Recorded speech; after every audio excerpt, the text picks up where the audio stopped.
Alors John, bonjour. Bonjour Patricia. John, je t'ai invité parce que tu es porteur d'un projet d'école qui est déjà très très concret, puisque tu as déjà agi jusque maintenant, et que l'école, c'est un peu, cette école qui va s'ouvrir, l'école du dialogue, en septembre, c'est un peu comme un aboutissement. Oui, en fait, c'est un rêve que je nourris. Actuellement, j'aide des écoles à se transformer en Europe et en Amérique du Nord. Et mon rêve, eh bien, c'est que les écoles bruxelloises, qu'on dit parfois poubelles, deviennent un modèle envié par les Finlandais. Et qu'ils viennent eux-mêmes visiter Avec chez, jalousie. chez nous, exactement. Alors plus sérieusement, il faut pas faire un dessin, Non, mais beaucoup de gens... je suis extrêmement Non mais sérieux. tu es tout à fait sérieux, ça c'est clair. Tu as beaucoup d'ambition en effet. Et on va en parler tout de suite. Mais le point de départ, le socle, c'est une espèce de misère qui règne dans l'école actuellement, qui est notamment confirmée par le rapport annuel PISA, hein, qui nous place où? Qui place l'école belge où dans le rapport PISA? Pas très haut en tout cas. Hein. Non, en dessous de la moyenne, mais quand on voit qu'on est en compétition avec des pays presque sous-développés, Oui. c'est dur à avaler.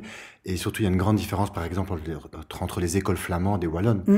Un jeune wallon de 14 ans a le niveau... non, un jeune flamand de 14 ans, pardon, a le niveau d'un jeune wallon de 15 ans, Mhm. voire plus. Quand on regarde les taux de redoublement chez nous et d'inéquité, même si on ne regarde pas le score tout rond PISA, rien que ces deux critères, nous sommes champions du monde. Mais le deuxième est loin derrière. Oui. Je veux dire, si on a un redoublement de 100, on va dire, Mm. le deuxième à 49 et les suivants, on sont à 10, 9, 8. Oui, oui. C'est impressionnant. Hein. Et tout ça, c'est le témoin d'une misère à l'école en général, hein, autant chez les élèves, il y a une détresse chez les élèves. Récemment, lors d'une soirée de présentation de l'école, une jeune fille, une gamine de 12, 13, 14 ans, disait que elle sentait que le prof n'aimait pas les élèves. C'est terrible. Mais du côté des profs, il y a aussi une misère épouvantable. Donc il y a un gros malaise du côté de l'école. Il y a un grand malaise et une grande souffrance Oui. par rapport aux enseignants qui sont dans des injonctions contradictoires. On leur dit de faire mieux, mais on ne leur donne pas forcément la liberté pour sortir du cadre et faire mieux. Je dis pas qu'il n'y a pas moyen, mais je comprends que dans cet environnement bureaucratique, c'est pas évident à vivre et ils sont très nombreux à me contacter en me demandant un conseil, comment faire, etc. Je les encourage comme je peux, mais il n'y a pas de formule magique. Non. La seule manière de changer ce qui se passe dans sa classe, c'est de se changer soi Oui. en tant que professionnel. Donc la grosse difficulté de l'école pour moi actuellement, c'est ce décalage croissant qu'il y a entre l'école qui est sur un modèle industriel, Mm. de la révolution industrielle, Oui. et la société qui a énormément avancé, évolué. Alors toi, tu débarques et tu proviens d'un horizon assez particulier pour quelqu'un qui crée une école. D'où est-ce que tu viens, John? Oui, donc j'ai un parcours atypique, donc j'ai un côté informaticien, j'ai une licence, donc on dirait maintenant master en informatique. J'étais entrepreneur, donc j'ai fait une entreprise de formation informatique pour les programmeurs de haut niveau, où j'ai beaucoup innové. Euh, et je me suis demandé justement si, après avoir revendu cette société, si ça marcherait avec des enfants. Donc je suis devenu instituteur primaire, et oui, ça marche avec des enfants, Oui. ça marche même très bien. C'est ce que j'explique et ce que je décortique en expliquant ce qui se passe en classe le jour, quand je me trompe, quand je rectifie, dans le livre Sauver l'école. Oui. Et puis j'ai été impliqué dans le pacte d'excellence et finalement directeur d'un centre de formation avant de parcourir les écoles en Europe et en Amérique du Nord pour les aider à se transformer. Mais aller de classe en classe comme ça, il y en a des milliers, c'est épuisant. Et quand je fais une conférence, ça ne marche pas dans le sens où il n'y a pas d'impact après sur le Non. terrain. Je dois vraiment aller en classe, passer 2 heures avec l'enseignant et ses élèves, montrer, donner des conseils. Mhm. Et là, il y a vraiment quelque chose de magique qui se passe. Mais avec 100 000 enseignants en Belgique, je suis condamné à l'échec si je continue cette approche-là. Oui. D'où l'idée de créer une école modèle visitable, à Anderlecht, l'école du dialogue dont tu as parlé au début, Mm. euh, et qui justement peut être une expérience immersive pour les enseignants. Oui. Pas pour essayer de comprendre ce qui se passe, mais pour ressentir. C'est cette nouvelle manière de faire cours. Oui, bah, de toute façon, il y a une marge énorme entre informer et former, hein. Tout à fait. Je vais donner un exemple. J'étais à Athènes récemment, dans le cadre d'un projet européen. C'est une école d'enseignement spécial. Et sur 5 millions d'habitants, ils n'en ont que 3. Mm. 3 petites écoles de quelques dizaines d'élèves. Donc autant te dire qu'il n'y a que les élèves très très spéciaux qui ont une place Mhm. là-bas. Il y a un turnover de 40%. Donc chaque année, 40% des enseignants quittent l'école et sont remplacés par l'État qui en met d'autres. Alors, Oui. commis d'office, si j'ose dire. Donc il y a une grande détresse de part et d'autre. Les Oui. enfants sont là, les profs me disent, ils sentent là comme des boulets, voire des bombes qui n'avaient pas demandé d'arriver dans une école pareille. Et donc, je fais le coaching en classe. Mhm. Le mardi, je fais 2 heures sur 3 classes, hein. Je prends 3 classes en même temps et je tourne dans les classes. Et le jeudi, je fais 3 fois 2 heures. J'étais avec mes partenaires norvégiens et italiens qui avaient déjà fait toute une semaine avec moi à Bruxelles. J'avais expliqué, j'avais montré des écoles différentes à Bruxelles. Ils ont dit, oui, oui, j'ai compris, gna, gna. Et puis, on arrive en Grèce. Et puis, les Grecs, un des enseignants qui était là à Bruxelles une semaine avec moi, la première chose que je dois faire, c'est de l'ex-cathédrale du frontal. C'était un prof de religion. Mais tu n'as rien compris. Pourtant, j'en ai discuté de la vie avec lui, qu'est-ce que tu vas faire, etc. Donc, non. Ce n'est que pendant 2 heures, plus 2 heures le jeudi, que les Norvégiens, les Italiens et moi ont réussi à faire changer ce prof grec de posture. Mm. Mais à la fin, les élèves se prenaient dans les bras, ils remerciaient, ils disaient oh, si ça pouvait être comme ça tous les jours. Alors que ce sont des élèves qui hurlent dans les couloirs, qui voulaient porter des classes comme ça, qui jettent des chaises, enfin, c'est apocalyptique. Et là, sur les différentes classes, on voyait des élèves vraiment intéressés à ce qu'ils faisaient, concentrés sur leur travail, qui ne voulaient pas aller à la récré pour jouer au foot. Même un élève qui a mis le bus scolaire en retard en fin de journée parce qu'il restait, il voulait absolument terminer et réussir son dernier test. Et ça, les enseignants m'ont dit, dans ces conditions-là, je pourrais rester 30 ans. Oui. Et donc, quand on le vit, il y a quelque chose de magique, de tout à fait différent. Alors, les partenaires qui m'avaient dit à Bruxelles, oui, oui, j'ai compris. Là, ils m'ont dit, John, excuse-nous, mais maintenant, on a vraiment compris. Mhm. Et on veut absolument la même chose dans nos écoles Oui. quand on tourne dans nos pays. Alors, j'ai lu le rapport que tu as fait à l'époque où tu es revenu d'Athènes. Et j'ai compris quelque chose d'important. Il s'est passé quelque chose d'important là-bas. Et c'est quelque chose dont ont besoin les enfants. D'ailleurs, encore aujourd'hui, moi qui suis en classe pour l'instant, c'est ce que j'ai vécu dans un dialogue avec des grandes filles de 16 ans. Les enfants ont besoin qu'on les aime. Oui. C'est quelque chose que je trouve que Céline Alvarez met en évidence de manière extrêmement puissante dans son livre. C'est cette combinaison entre l'excellence et l'amour. Oui. Et pour reprendre un livre d'une grande psychanalyste, l'amour ne suffit pas. Et l'idée, c'est que l'amour va alimenter l'excellence, et l'excellence va alimenter la fierté du travail accompli, et de l'amour de soi, finalement. Oui, tout à fait. Ça va ensemble. Beaucoup de parents et beaucoup d'enseignants pensent que c'est l'un ou l'autre.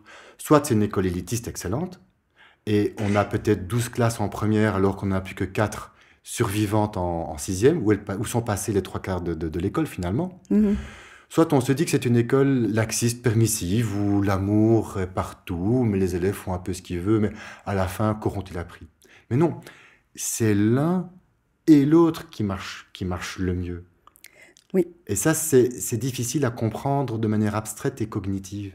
Il faut le vivre.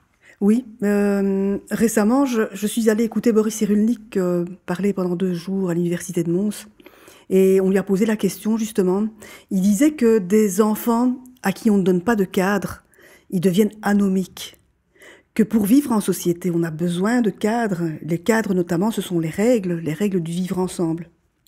Tout à Et fait. que donc, pour faire des adultes qui s'assument en tant qu'adultes, qui sont capables de se responsabiliser, on a besoin de cadres, besoin de règles. J'ai souvent aux enseignants qui me demandent comment faire pour que ça fonctionne. Je leur dis, en fait, il faut déplacer le cadre. À l'école traditionnelle, le cadre est sur le comment. Oui. Comment tu vas faire? Tu vas prendre ton bouquin de maths maintenant. Tu vas à la page 56 maintenant. Tu fais l'exercice numéro 2, pas le 1, pas le 3, le 2 maintenant. Oui. Tu restes assis et tais-toi, maintenant c'est moi qui parle. Ça, c'est être très prescriptif finalement sur le comment. Et le pourquoi, le résultat, on verra bien. Est-ce que tu auras réussi, tu auras échoué? Est-ce que tu vas être viré de l'école et qu'il ne reste que 4 classes à la fin? Voilà, on verra bien, ça sera différent pour chaque enfant. Moi, j'ai tout à fait inversé. Le cadre est fixe. Ton nouveau niveau d'exigence, cher élève, cher enfant, cher adolescent, c'est 80%. Tu n'es pas un gagne-petit. Et rater n'est pas une faute. Rater est une merveilleuse occasion de voir ces lacunes et de mieux identifier ce que je dois encore travailler dans mes apprentissages. Oui. C'est pour ça que chez nous, les tests sont recommençables à volonté, avec évidemment un caractère aléatoire pour que le seul fait de se souvenir du test précédent ne suffit pas à le réussir le suivant sans avoir appris, évidemment. Donc, très concrètement, être libre du comment, c'est arriver le matin. Je suis un élève, j'arrive le matin. Et d'abord, je me pose la question, qu'est-ce que je vais apprendre? Les maths, le français, le néerlandais. Disons que, par exemple, je vais apprendre le néerlandais.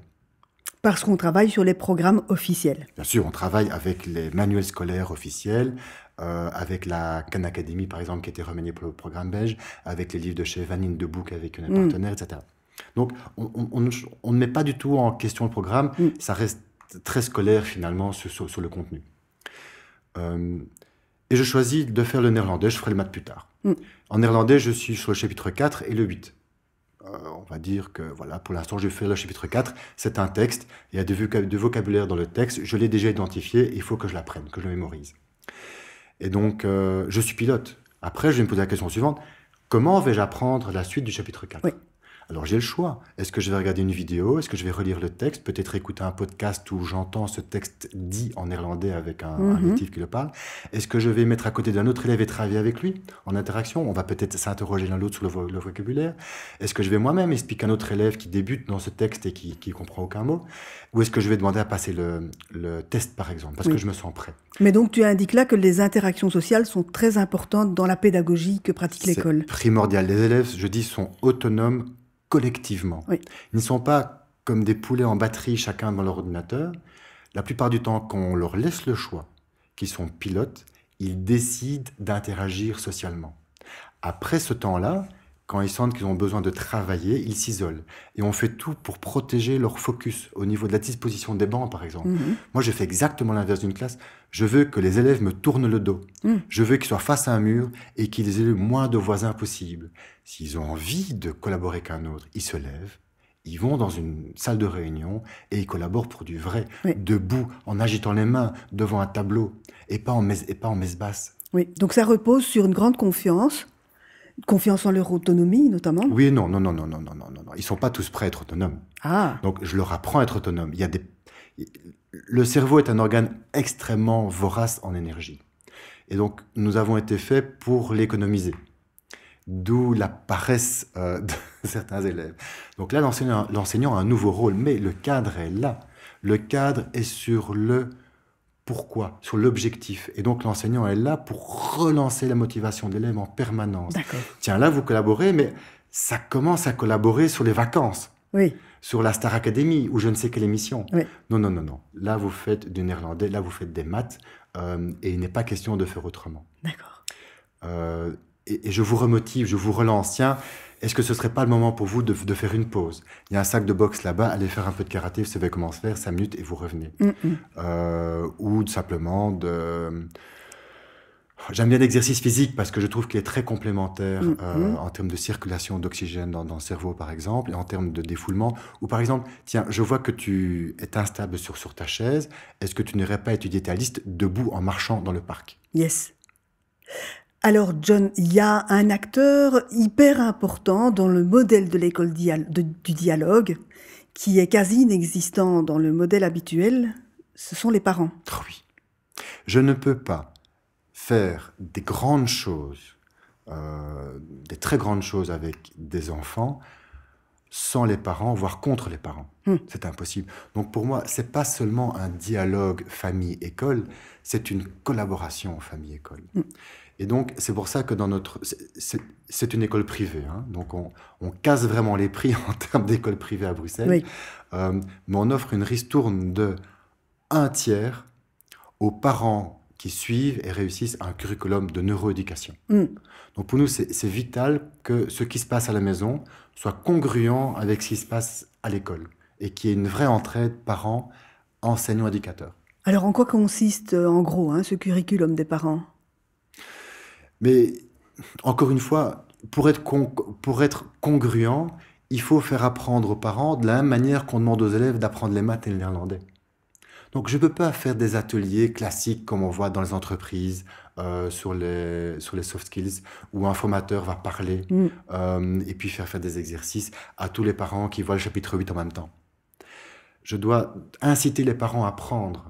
Donc je vais dire le pourquoi, c'est pour réussir des tests. Et les tests sont très bien définis à l'avance. Comment vous voulez vous préparer pour ces tests? Si vous voulez vous réunir parce que c'est plus facile et que c'est plus social le soir certains jours, venez seulement, comme on dit chez nous à Bruxelles. On va vous encourager, on va vous aider, on va vous donner des trucs. Peut-être même, si vous demandez une explication, on vous la donnera, mais c'est vous qui la demandez. Oui. Donc, c'est orienté test. Et tu as participé à ce programme, par exemple. Oui, tout à fait. Est-ce que tu peux donner quelques thèmes, par exemple? Mais moi, je trouve que de façon globale, l'alimentation est quelque chose de très important, puisque c'est même pas seulement l'abus de sucre, c'est le sucre tout simplement qui intoxique les enfants littéralement. L'alimentation industrielle, truffée de pesticides. Le sommeil, par exemple. Le sommeil, l'usage des écrans. Oui. Et ce qui est super important, c'est donc que les parents, évidemment, offrent aux enfants un support qui les aide à être performants et à savoir se dépasser à l'école, mais en plus que les parents soient des modèles pour les enfants. Tout à fait. De manière générale, il y a deux constantes dans ces curriculums que l'on propose. Une première, c'est le modèle. On ne peut pas dire aux enfants de ne pas manger de chips en s'empiffrant de chips. Voilà. Ou d'arrêter Facebook, ce n'est soi-même sur son smartphone. Voilà. Donc ça, il y a une première chose qui est pas évidente. La deuxième chose pour moi qui est importante, c'est de sortir de l'idéologie. On leur demande d'apprendre que ce qui est prouvé scientifiquement. Que ce soit dans des études sur des milliers et des milliers de familles, par exemple. Sur 30 ans, on a fait ceci avec certaines familles et d'autres choses avec d'autres familles. Et on voit les résultats scolaires qui sont différents. Ou que ce soit par l'observation du cerveau dans les neurosciences. Donc pour moi, dans ce curriculum, le fonctionnement de notre cerveau, la prise de conscience de ce fonctionnement a une grande importance aussi, une grande place. Oui. On est globalement dans une culture, la culture de masse, qui infantilise autant les adultes que les enfants. Et cette école, au contraire, elle a pour objet d'aider l'enfant à s'optimiser, de parier sur son potentiel et de l'aider à exalter son potentiel. Tout à fait. Et on ne peut le faire qu'en renversant complètement le modèle. Donc, on fait une foule de choses que je n'ai jamais vues toutes réunies dans une même école. Donc ça existe probablement dans le monde, mais je n'ai jamais vu tous les ingrédients réunis dans une même école. Par exemple, la désynchronisation, donc tous les élèves pas au même chapitre. Le multi-âge large, de 3 à 18. L'entraide massive. La gestion de l'école par les élèves. Oui. Le multiconvictionnel. Donc chaque élève suit les cours de toutes les religions de manière très théologique et très critique. Les méthodes basées sur les dernières découvertes scientifiques, oui. Au niveau pédagogique aussi. On ne fait pas de la méthode globale parce qu'on croit que c'est mieux. Non, il faut l'avoir prouvé. Ou pas, ou on fait notre méthode. Le recours à l'informatique, je suis informaticien, oui, je ne vais pas me gêner. La diminution du nombre d'adultes qui encadrent. Comment voulez-vous inciter des élèves à devenir autonomes s'ils sont surencadrés? C'est pas possible.